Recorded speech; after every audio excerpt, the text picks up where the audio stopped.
Excuse me. Good morning, everybody. My name is Osa. It is Saturday, the 8th of January. We are playing Farming Simulator 19 on Oakfield Farm, Farming Agency Edition. And it's kind of a late morning start, 9 o'clock.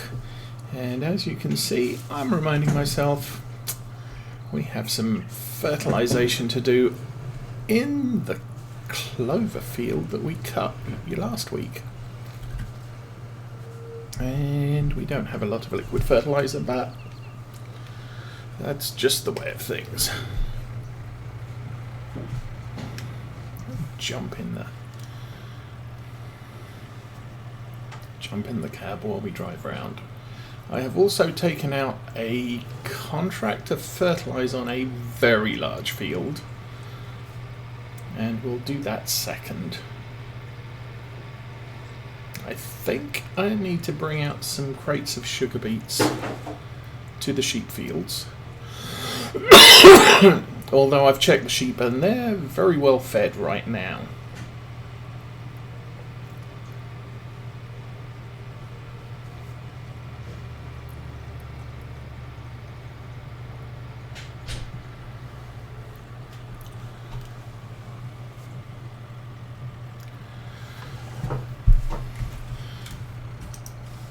So we pretty much get to spend the day in our little Valtra G.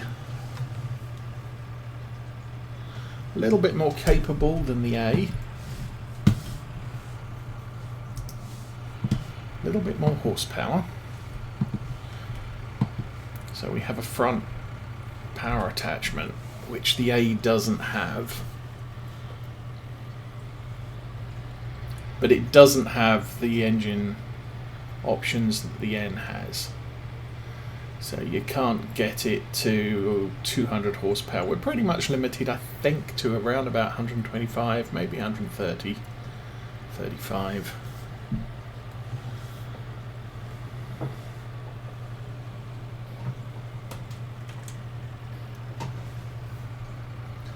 Okay, one thing I need to make sure of, it's on auto. Whoops, wrong.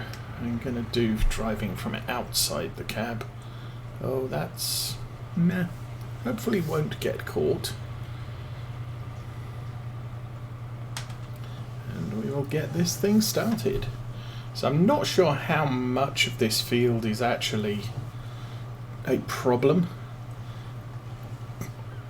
But because it's on automatic, we're metered spraying. So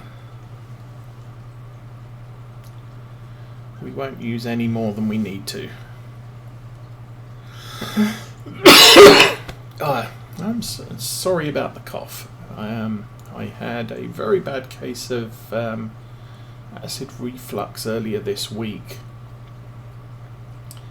and it has caused a lot of problems with breathing and stuff. So this part of the field looks to be pretty much good. Yep. Oh, with the odd bit here and there that needs a top up, but really I expect we're probably mostly concentrated on the big red patch.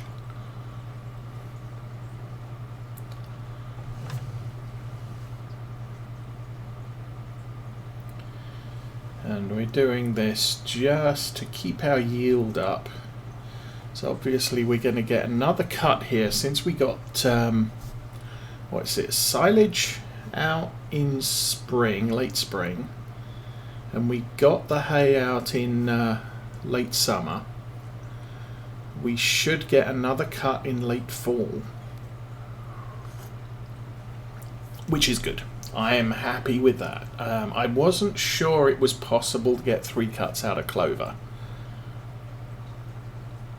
It seemed vaguely possible, but clover you have to wait until it's ready to harvest.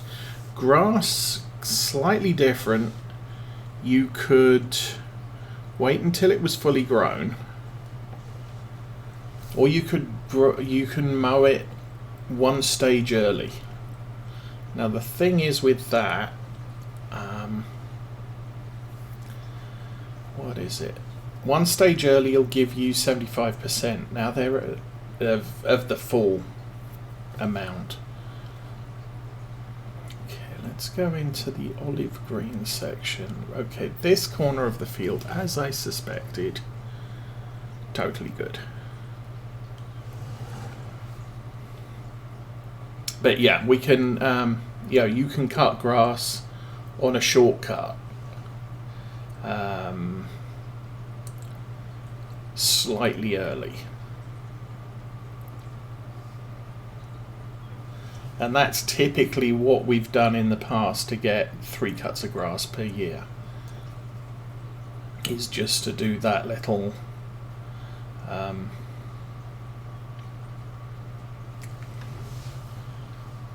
slightly lower yield third cut, but I think we're going to get full yield out of clover 3 times. If you plant clover in spring, then the additional stage of growth is going to limit you to 2 cuts in the first year. Primarily because you're cutting early summer, early fall, and not necessarily got any clover alive for early winter.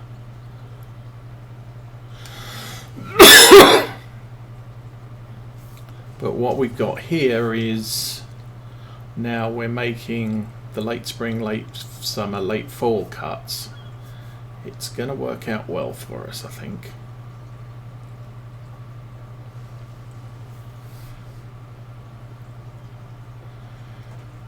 Well, it looks like we might be a little bit short of fertilizer for this one.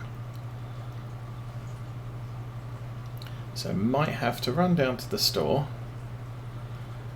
get some more, do the other contract, and then come back and finish this one off on the way home. There are actually 2 big contracts. The first one's huge. So possibly we're going to end up filling the fertilizer tank twice to get that one done.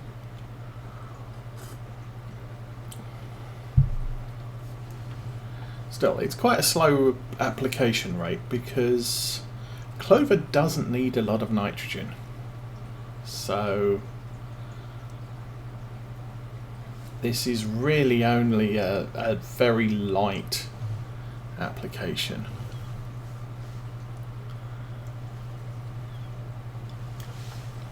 Okay.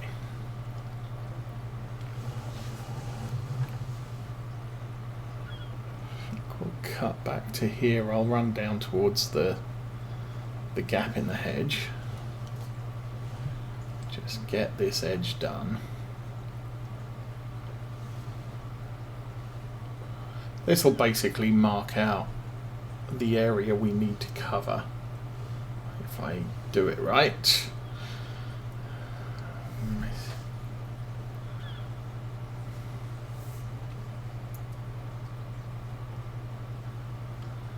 So kind of part of the issue here is the size of the boom on this thing.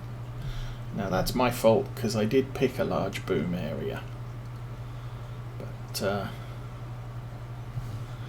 yeah, we drain the tanks faster, but we cover more area. So I'm kind of okay with that.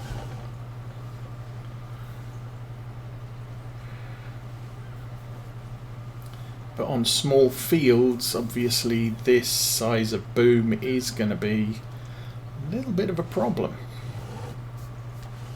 So I'm thinking the fields up behind the cowshed are going to be a little bit of a challenge just because of their relative size versus this machine. And good morning, Longhorner. Welcome to our slightly earlier than normal stream. We have our former foster kids coming over around about 11 o'clock to open their Christmas presents. They were on vacation up in top of Michigan with their grandparents, and so they went around over Christmas to come over and open their presents. So we've still got the Christmas tree up today. That'll be going down later on this evening. But to facilitate them, we'll be calling this a little bit earlier than normal. And before we go racing off, let's get the boom folded so we don't damage it. So, slight patch of this field left to spray, but we'll do that before the end of the day.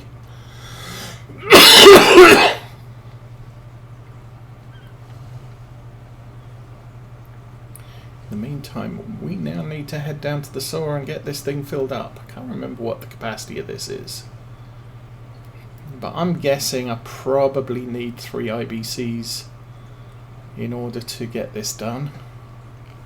Did I shut the gate? Yes, I was good.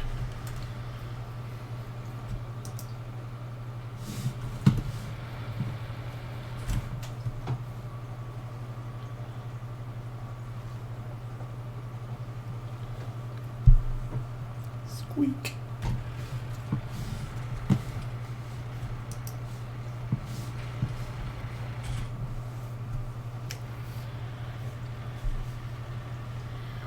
Yeah, I think when I was at school I did 2 semesters of Spanish, and then oops, we're not in Kansas anymore, and then our Spanish teacher quit, and so they gave us an American teacher to teach us French, extra French over normal French, and I suck at foreign languages, so I didn't do too well then, and I don't remember much of any of either of them.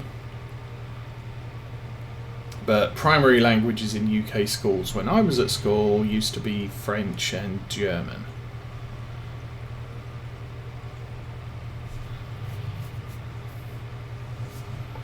I think today probably a primary language at school should probably be Chinese,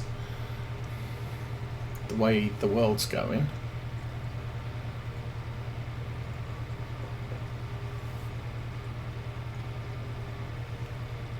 Yeah, we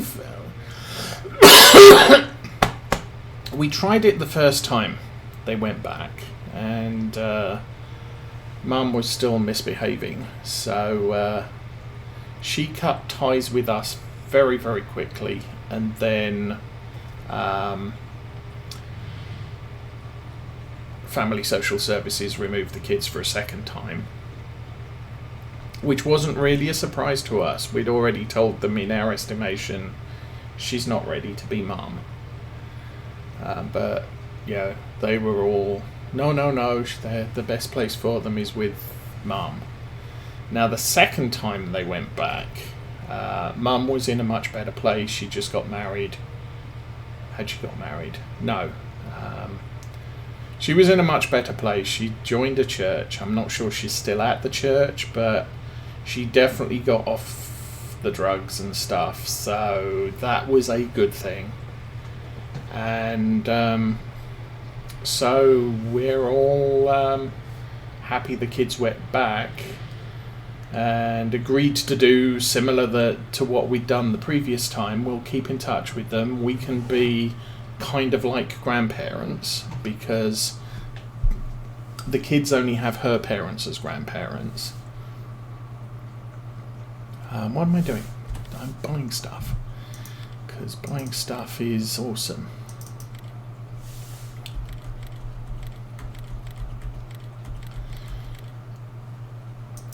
So they all have a common sort of second grandparent, if you like. Well, at least the younger 3 do. The elder one we never took care of because her dad was still alive when Mum was misbehaving.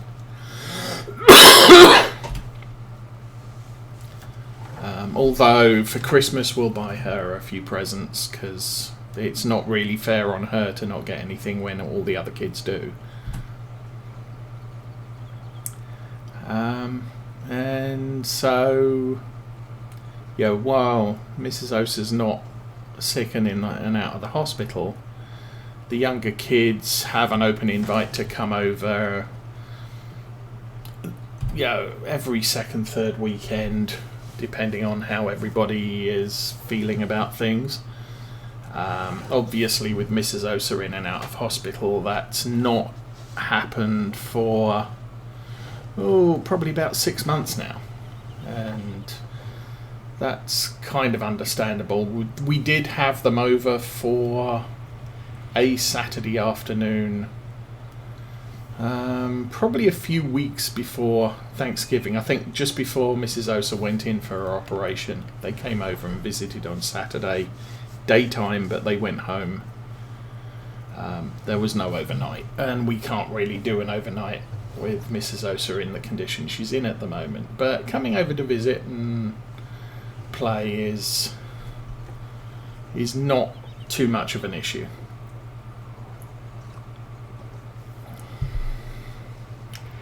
Jump back into the cab. Something I've noted at Farm Sim 22 is I'm having a few issues with it, let's say. Jumping into the cab, it just loses it completely. So, the whole game freezes up for about 10 seconds. Now, once I've jumped into the cab once, it's fine. It loads the cab up, at least for that vehicle. I don't know, because I haven't got more than one vehicle on any of my farms. Okay, we need to set this to not automatic. And that was the wrong button. That was the right button. And application rate is at minimums. Oops. We can turn that off, and then as we approach the field, our mini map will update and show us the thing. There we go. So I'm hoping this whole feature changes for precision farming in Farm Sim 22, so it's not fertilize every field that's not yours twice, but yours you have to balance the pH and nitrogen on. I know they are intending some other things to make it a little bit more realistic. Okay, so this field is this one here, which is kind of big. What's he got in it? I'm assuming miscanthus, maybe. Don't think it's not. It doesn't look like potatoes. So probably, yeah, we are fertilizing some miscanthus, which has just been planted. So going to be a while before that breaks. Setting up GPS in 19. Okay, what is your issue? I mean, obviously, you've got the mod installed, right? So what issues are we having? Fortunately, this tractor has GPS installed. You can see because of the icons on the right. Something I found out in Farm Sim 22 this week. If you have GPS installed in your game save, it is possible that borrowed equipment for contracts can have GPS installed. Not always, but sometimes. So that's kind of a handy thing. Sometimes.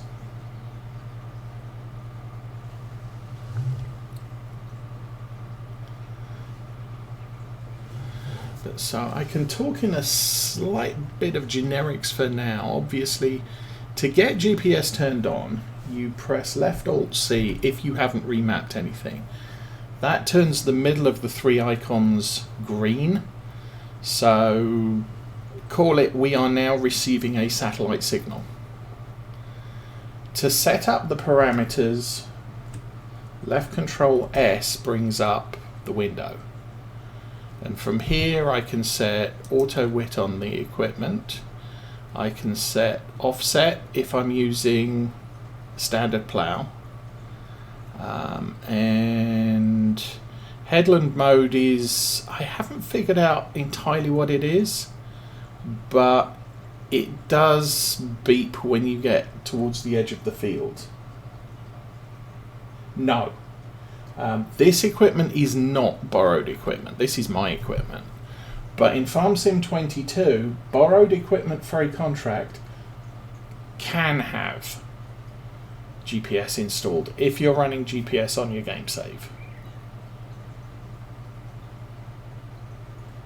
So, okay, so we've got the, I'm receiving the satellite signal, left Alt C, and Control S brings up the window. Then it's just a case of set the width. You can auto width. Sometimes what I'll do is I will drop a couple of width increments, and this is your width increment, so that when I do anything there's an overlap on and I know I'm fully covering the field. Sometimes the auto detect is a little bit off for some pieces of equipment. I think it looks at a part of the equipment description to determine what the auto width is, but not all the modders update that correctly, and so sometimes you end up with an auto width wildly too wide and other times wildly too narrow. So sometimes you just have to do it manually, and what I look to do is to probably get it close, because just because it says, in my case, what was it, if I go back to auto width, it says I've got 104.99 feet. The actual spray width might be 104, or it could be 105.5. And if it's 104, I'm going to miss 0.9 of a foot every time I run a row. So because of that, I may reduce it to 104, 103.5, just so that I know I'm getting full coverage. And I accept that I'm going to waste a little bit because I have that partial coverage. So back to Control S. This one here sets the, how am I going to do it? Line method, you set A, you move, you set B, that sets your track. The other option is A plus heading.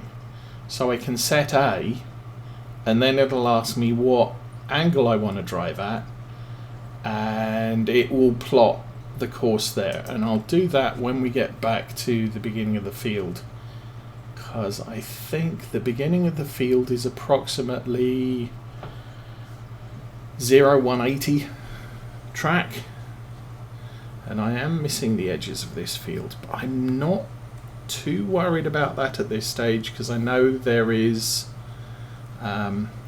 quite a significant part, overlap of what we're allowed to do versus what they want me to do.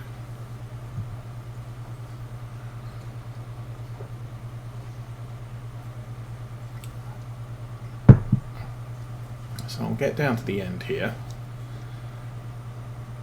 and then we will plot a north-south course over this field.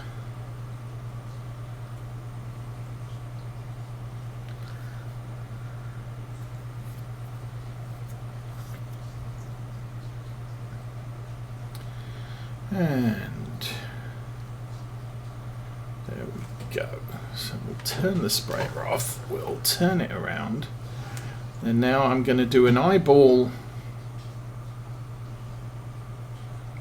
setup using the boom arm.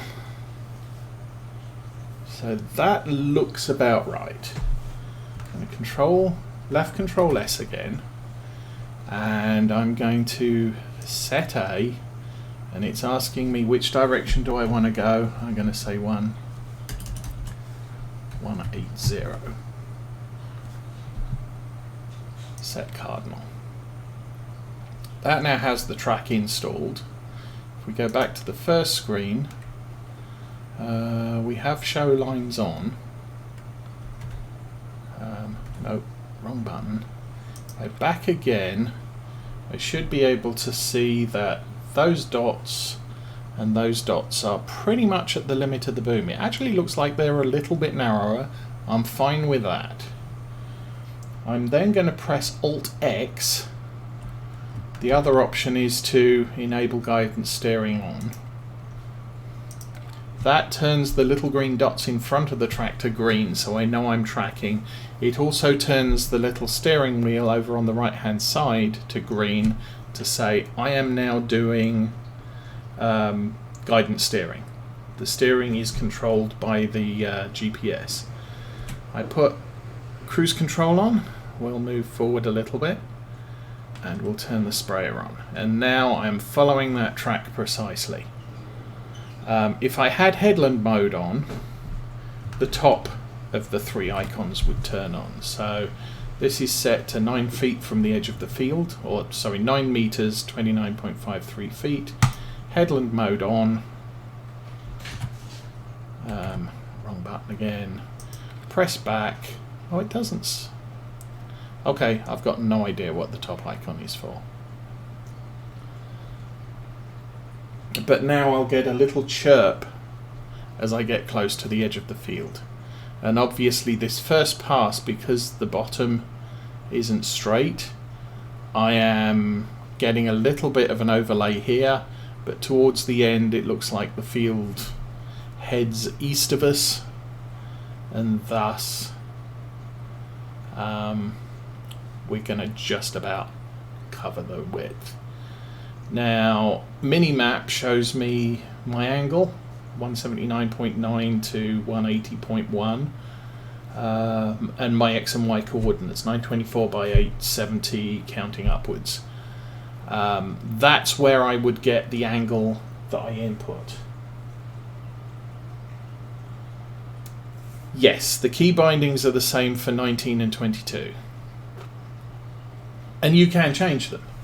If you go here and search down for GPS, is it guidance steering or GPS? It's either GS or GCP. GS.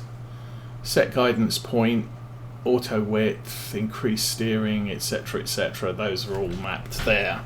So let's turn that off. We're going to have to manually turn it around. As soon as I turn the wheel sharp enough, it's going to automatically disengage. We get to the next block. I can left alt and X, turns the line green.